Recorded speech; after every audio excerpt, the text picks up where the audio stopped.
একটি চাকরি পেলে হয়তো নিজের মধ্যে নিজেকে খুঁজে পেতাম।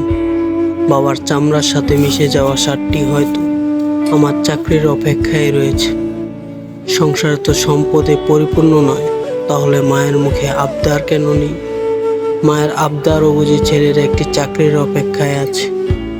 কতদিন হয়ে গেল ছোট বোনটির হাতে কিছু দেওয়া হয়নি। আমার ইচ্ছেগুলো সময়ের স্রোতে আসছে তো আবার বেশি যাচ্ছে।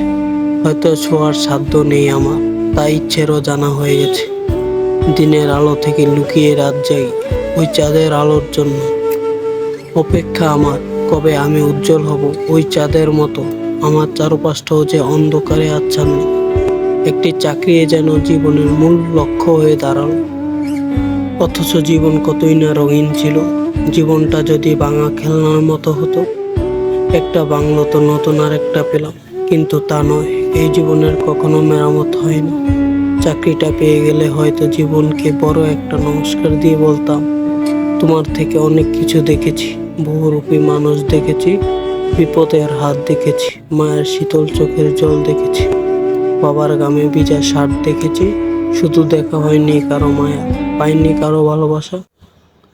তা বলে কি লাভ? চাকরি তো আমি পাইনি।